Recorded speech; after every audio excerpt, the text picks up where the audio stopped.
from communism and denounced its flaws and sins against Russia and the Russian people. He shall magnify himself above all. Russian media portrays Putin as a huntsman, judo expert, chess master, brilliant politician and diplomat, pilot, and overall strongman, above the former communist leaders in every way. But in his estate shall he honor the God of forces. Russian military spending has exploded since Putin came to power. This is how he honors the God of forces. And there you have it. Vladimir Putin is undoubtedly the king of the north that will guide Russia in the end times. But what about the king of the south? Geographically, he has to be born in the south of Jerusalem. Barack Obama was born either in Hawaii or Kenya, depending on who you want to believe, both of which are in the south of Jerusalem. But what does the prophet say about him? And in those times there shall many stand up against the king of the south. Never in our history have so many people disagreed with U.S. policies or hated the United States, Russia, China, North Korea, a big part of the Muslim world, including Syria, Egypt, Iraq, Afghanistan, Pakistan, and the list goes on and on. Remember the assembly of great nations that invade America. These clues prove that Obama is the king of the South as the prophecies foretold. So if Barack Obama and Vladimir Putin are the kings of prophecy, then their war must start before they leave office. That means January 2017. The end of Babylon is very, very near, and we are directly on course for this prophecy to be fulfilled. And Obama is playing his part to the letter. And at the time of the end shall the king of the south push at him. These words are coming true as we speak. Remember, according to the prophecy, Russia must unexpectedly use the weapon of indignation first and then invade alongside its allies. Alarmingly, Obama's push has started as far back as 2011.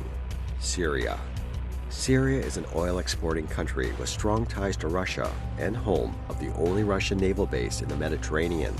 Clashes broke out between CIA-backed and funded protesters and government forces in April 2011. The Obama administration armed any opposition force in Syria, although some of the rebels were openly Islamic fundamentalists and jihadists. On the 21st of August 2013, chemical weapons were used, and Obama pushed for a military intervention in Syria in a very tense standoff. Both Russia and the U.S. deployed a huge number of warships off the Syrian coast. Putin blinked first and forced Syria to surrender its chemical weapons to be destroyed under international supervision. Ukraine. CIA-backed and funded protests against the pro-Russian leadership. Putin has lost one of his key allies in the region. Although it annexed Crimea, Russia is now in an undeclared war with its eastern neighbor. Even more alarmingly, a massive amount of NATO hardware has been sent to Russia's border.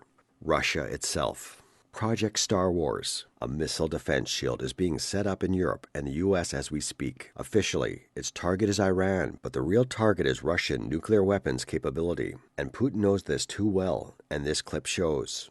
Довод НАТО таков. Ракетный щит возводится не против вас, а против Ирана.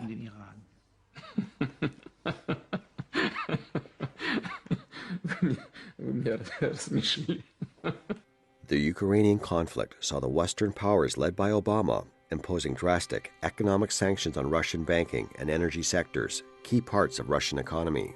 Interestingly, economic sanctions have preceded every U.S. war in the 21st century. Russian oil exports were the target of a secret deal signed between Obama and Saudi Arabia that caused the price of oil to dive from $100 a barrel to close to $40. That Russia is dependent on oil exports as 40% of its budget comes from it. That is why the Russian ruble, the Russian currency, has lost 50% of its value since August 2014. That means that people in Russia can only buy half the stuff they used to afford. Once poverty starts kicking in, the Russians will want blood, and Putin will be left with very few options. Because when Russia falls apart, war will be the only option. And the King of the North knows this too well. You are now witnessing the last months, maybe weeks, before the Russian attack that destroys Mystery Babylon, Obama's America. The Bible tells us all about the Russian attack, and most importantly, Putin's weapon of indignation, a weapon unlike anything the world has ever seen before. This weapon can hit an entire country. How has Babylon become a desolation among the nations? This weapon makes the U.S. military unable to respond, broken, because of what looks like equipment malfunction. How is the hammer of the whole Earth cut asunder and broken